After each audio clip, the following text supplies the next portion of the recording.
Brahmamudi serial today episode. Duggirala family మొత్తం హ్యాపీగా ఉంటారు. రాహుల్ తన తప్పు తెలుసుకొని ఇంటికి వచ్చినందుకు హ్యాపీగా ఉంటారు. ఇందిరాదేవి అపర్ణను కాఫీ తీసుకురా అపర్ణ అంటుంది. కానీ అపర్ణ మాత్రం కావ్యను తీసుకురమ్మంటుంది. అప్పుడు ఇందిరాదేవిని నిన్ను తీసుకురమ్మన్నాను కదా, నీ కావ్యకి ఎందుకు చెప్తున్నావు పని అనేసి అంటుంది. అప్పుడు అపర్ణ మీరు మా అత్తయ్య కాబట్టి చెప్పారు, మరి నేను కూడా తనకు అత్తయ్య కాబట్టి కావ్యకు చెప్పాను అనేసి సంతోషంగా హ్యాపీగా ఉంటారు. అప్పుడే రాజు బెడ్రూమ్ నుంచి బయటికి వస్తాడు. రాహుల్ కూడా స్టెప్స్ మించి వస్తాడు. అప్పుడు రాజు రాహుల్ని ఏంట్రా ఇంకా నిన్నటి విషయాన్ని ఆలోచిస్తున్నావా, అవన్నీ ఏం పట్టించుకోకు, ఆలోచించకు, హ్యాపీగా ఉండురా అనేసి అంటాడు. అప్పుడే స్వప్న కూడా వస్తుంది. స్వప్న ఇప్పటికైనా మారు రాహుల్ అనేసి చెప్తే కిచెన్లోకి వెళ్ళిపోతుంది. తర్వాత రాజు అలాగే కావ్య ఒక్కతే కిచెన్లో ఉన్నప్పుడు రాజు కావ్య దగ్గరికి వెళ్తాడు. వెళ్ళి వాళ్ళిద్దరూ మాట్లాడుకుంటూ ఉంటారు. సోఫాలో దుగ్గిరాల ఫ్యామిలీ మొత్తం కూర్చొని ఉంటారు. అప్పుడే పోలీసులు ఇంట్లోకి వస్తారు.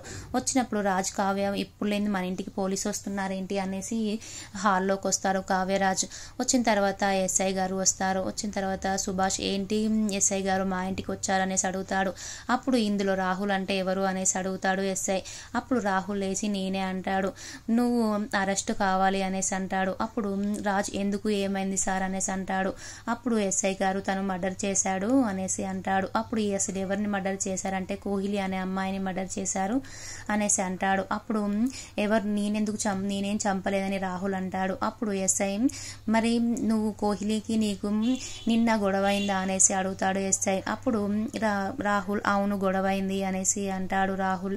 అప్పుడు ఎస్ఐ నువ్వు తనని చెంప మీద కొట్టావా లేదా అనేసి అడుగుతాడు. అప్పుడు రాహుల్ కొట్టాను, తను కింద పడిపోయింది, నేను ఇంటికి వచ్చేసానని రాహుల్ అంటాడు.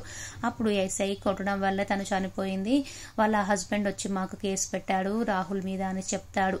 అప్పుడు ఇంట్లో వాళ్ళందరూ షాక్ అయిపోతారు, అసలు రాహుల్ మర్డర్ చేయడం ఏంటని. అప్పుడు రాహుల్ని పోలీసులు తీసుకొని పోతారు. పోయిన తర్వాత రుద్రాని నా కొడుకుని తీసుకొని పోతుంటే ఒక్కరు మాట్లాడరేంటి అనేసి అందరినీ అడుగుతుంది. అప్పుడు సుభాష్ తానే కదా తప్పు చేశానని ఒప్పుకున్నాడు, కోహ్లీని కొట్టానని ఒప్పుకున్నాడు, తను కొట్టడం వల్లే చనిపోయిందేమో, అందుకే ఎస్ఐ గారు బలంగా సాక్ష్యం చూపించి మరి తనని తీసుకెళ్లిపోతున్నారు అనేసి అంటాడు. అప్పుడు రుద్రాని నాన్న అమ్మ మీరైనా పట్టించుకొని నా కొడుకుని తీసుకెళ్లిపోతారనేసి అంటారు. అప్పుడు స్వప్న చీ అనేసి పైకి వెళ్ళిపోతుంది. అప్పుడు కావ్య రాజు ఇద్దరు స్వప్న దగ్గరికి వెళ్ళి నువ్వు రాహుల్ తప్పు చేశానని నమ్ముతున్నావా, అసలు అక్కడ ఏం జరిగిందో మేము తెలుసుకుంటాం, అంతలోకి నువ్వు బాధపడకు స్వప్న అనేసి రాజు అలాగే కావ్య ఇద్దరు చెప్తారు. అప్పుడు స్వప్న నేను ఆల్రెడీ చెప్పాను రాహుల్ను నమ్మొద్దని, నమ్మి ఇంట్లోకి రానిచ్చాను, కానీ రాహుల్ చూసారా అసలు ఎలా మోసం చేశాడు, ఎమ్మటే ఇంకొక తప్పు కూడా చేశాడు అనేసి అంటుంది. అప్పుడు రాజు కావ్య లేదు తను అలాంటి వాడు కాదు, డబ్బు కోసం అయితే చిల్లర పనులు చేస్తాడు కానీ చంపే అంత నీచమైన పని మాత్రం వాడు చేయడు, అంత దుర్మార్గుడు కాడు అని రాజు అంటాడు. నేను స్వప్న ధైర్యంగా ఉండు, మేము అసలు ఏం జరిగిందో తెలుసుకుంటాము అనేసి నువ్వు మాత్రం ఏం బాధపడకు అనేసి చెప్తాడు రాజు స్వప్నకి. తర్వాత రుద్రానికి కోహ్లీ భర్త రంజిత్ ఫోన్ చేస్తాడు. ఫోన్ చేసి నేను కోహ్లీ భర్తని అనేసి అంటాడు. అప్పుడు ఎందుకు ఫోన్ చేశావు అని రుద్రాని అంటుంది. అన్నప్పుడు నీ కొడుకుకు శిక్ష పడొద్దంటే నా దగ్గర వీడియో ఉంది, కోహ్లీని కొట్టింది, అది నేను కోర్టులో చూపిస్తే తనకి బలమైన శిక్ష పడుతుంది, అదే నేను చూపించకుండాలంటే నాకు డబ్బులు కావాలి, 2 కోట్లు ఇస్తేనే నిన్ను ఆ వీడియో మీకు ఇస్తాను అనేసి అంటాడు. అప్పుడు రుద్రాని అవునా సరేలేని నేను 2 కోట్లు ఇస్తాననేసి అంటుంది. తర్వాత రుద్రాని కింది స్టెప్స్ నుంచి కిందికి వస్తుంది. వచ్చిన తర్వాత వాళ్ళ నాన్న అమ్మ అందరు ఉంటారు.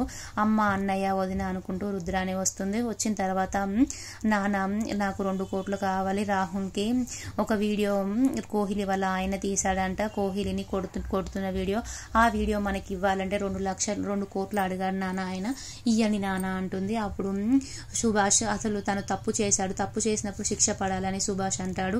అప్పుడు ఎవరు తప్పు చేయలేరా, ప్రతి ఒక్కరు తప్పు చేస్తుంటారు అనేసి రుద్రాని అంటుంది. అప్పుడు అపర్ణ అంటే మామూలు తప్పులు అంటే ఏమో అనుకుంటాము, ఒక మనిషిని చంపేంత తప్పు అయితే ఇక్కడ ఎవరు చేయలేదనేసి తను అంటుంది. అప్పుడు రుద్రాని మీరెవరు నా కొడుకుకి హెల్ప్ చేయరా, స్వప్న నువ్వన్న మాట్లాడవు కదని, నేను ఒక్కదాన్ని మాట్లాడను, నీ భర్త కూడా కదని రాహుల్, ఎందుకే అలా చేస్తున్నావు అనేసి అంటుంది. అప్పుడు స్వప్న సైలెంట్ గా ఉంటుంది. అప్పుడు రాజ్ అసలు అత్త నువ్వు రాహుల్ తప్పు చేశాడంటే నమ్ముతున్నావా, కావ్య నేనే నమ్మట్లేము, నువ్వు సొంత అమ్మవయ్యుండి నువ్వు నమ్ముతున్నావా, అది రాహుల్ ఏదైనా డబ్బు కోసం చేశాడంటే మామూలుగా చిల్లర పనులు చేస్తాడు, ఒక మర్డర్ చేసేంత దుర్మార్గుడైతే కాదట రాహుల్, మేము ఏం జరిగిందో తెలుసుకుంటాము, ఫస్ట్ తెలుసుకున్న తర్వాతనే మాట్లాడదాం, 2 కోట్లు అయితే వాడికి ఇవ్వద్దు మనం అనేసి అంటాడు. అప్పుడు రుద్రాని నేను పోలీస్ స్టేషన్కి వెళ్ళి రాహుల్తో మాట్లాడతానని వెళ్ళిపోతుంది. అప్పుడు రాజ్ కావ్య నువ్వు రుద్ర రుద్రాని అత్త అసలు ఆ రంజిత్ తోటి ఏం మాట్లాడుతుందో విను, 2 కోట్లు ఇస్తా అంటుందా, ఏమంటుంది, తన దగ్గర ఉండు, మేము అసలు రాహుల్ తప్పు చేశాడా చేయలేదా మేము వాళ్ళ ఇంటికి వెళ్ళి చూస్తాము అనేసి స్వప్నకి ధైర్యం చెప్పి రాజ్ అలాగే కావ్య ఇద్దరు వెళ్తారు కోహ్లీ వాళ్ళ ఇంటికి. కోహ్లీ వాళ్ళ ఇంటికి వెళ్ళేసరికి అక్కడ పోలీసులు కాపలాగా ఉంటారు. అప్పుడు రాజ్ కావ్య విండో నుంచి లోపలికి వెళ్తారు. వెళ్ళిన తర్వాత అక్కడ ఒక టెడ్డీ బేర్లో మెమరీ కార్డ్ తీసుకొని చూస్తారు. చూసినప్పుడు అక్కడ రాహుల్ కోహ్లీని